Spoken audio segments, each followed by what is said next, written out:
Ladies and gentlemen, since August 18, 2020, in Mali, September 30, 2022, in Burkina Faso, and July 26, 2023, in Niger, our three countries decided individually, then collectively with the creation of the Alliance of Sahel States on September 16, 2023, transforming into a confederation at the 2024 summit, to take their destiny into their own hands.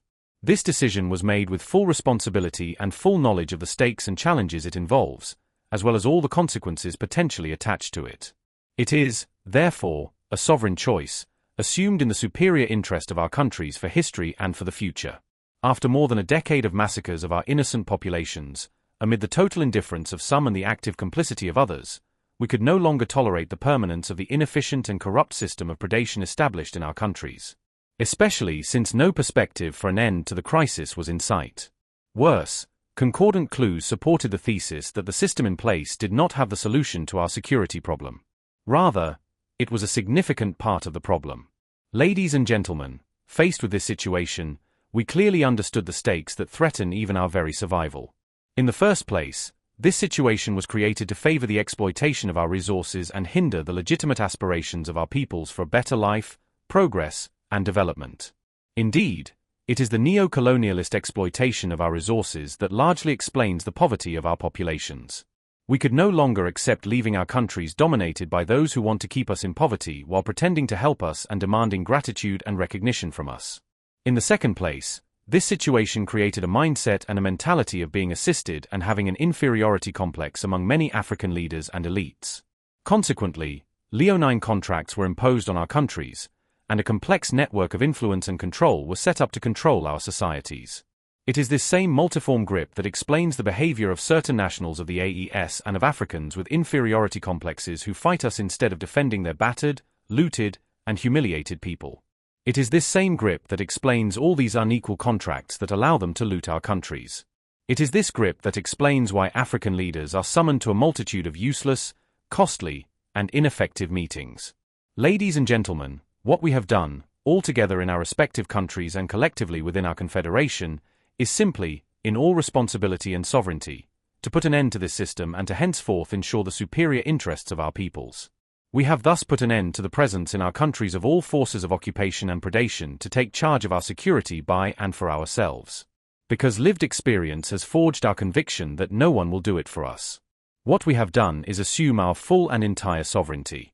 No country, no international organization, and no interest group will decide for our countries again, God willing. Henceforth, decisions concerning our peoples are made in Ouagadougou, in Bamako, in Niamey, on confederal territory, by the authorities of the Confederation and for the citizens of the Confederation, and nowhere else. This is the greatest legacy we can bequeath to future generations and that we must all guard jealously. Our conviction is that there is no progress, there is no development, without true independence, without full and entire sovereignty. There is no historical precedent of a country under domination that has succeeded in developing. Only truly sovereign states develop public policies capable of driving progress and development. What we have done is put an end to all leonine contracts and biased engagements that do not serve the interests of our states and our populations. From now on, the only contracts that motivate us are those that preserve the interests of our countries. Ladies and gentlemen, you well understand that under these conditions, we can only expect adversity from those who, in the past, decided for our countries, from those who looted our resources, as well as from all those who benefit from this situation, whether they are African citizens or persons foreign to our space. This explains their persistence in fighting us and their determination to break our momentum to subdue us. This explains the communication war they wage with the aim of discrediting our institutions and their leaders, undermining the morale of our troops resolutely engaged in combat, and creating inter-communal conflicts. Finally, this explains the attempts to isolate this or that locality, to cut off the supply of other entities, to sabotage or destroy the economic installations of our countries. In short, everything is being done by these imperialist powers, notably France, assisted by its local proxies, to spark chaos and justify external intervention or popular discontent. However, all these treacherous maneuvers have failed and will always fail, God willing. In 17 months of existence, the AES Confederation has made undeniable progress within its three fundamental pillars. First, there is the unified force of the Confederation under the command of an integrated general staff regarding the defense pillars. At this level, I would like to pay a vibrant tribute to all our defense and security forces of Burkina Faso, Mali, and Niger, while having a pious thought for all our civilian and military martyrs and wishing a speedy recovery to our wounded. Next, there is the coordination of our diplomacy, which now speaks with one voice. Finally, there is the creation of the Great Investment Bank of the Confederation regarding the development pillars.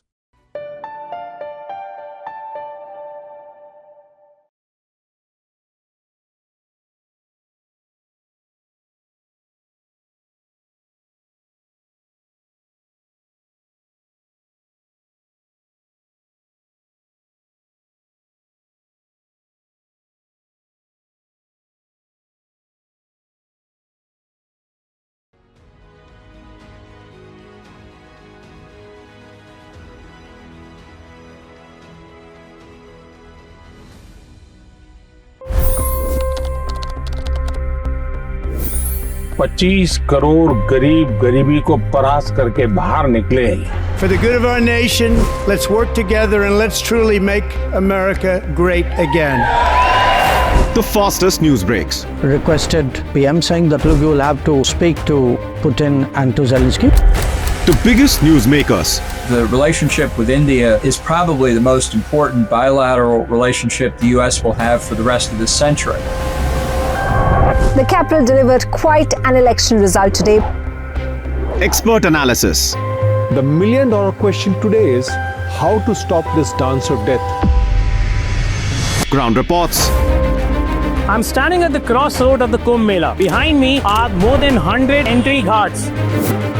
Long-form interviews. Exclusionary politics is reflected in Manipur case as well. You don't bother because this is a small state. Deep dive into burning issues. It's often said DRC could be the richest country in the whole world. It's because of what sits underneath. Why exactly did the US topple the Sheikh Hasina government? HT videos. We don't just break news, we break it down.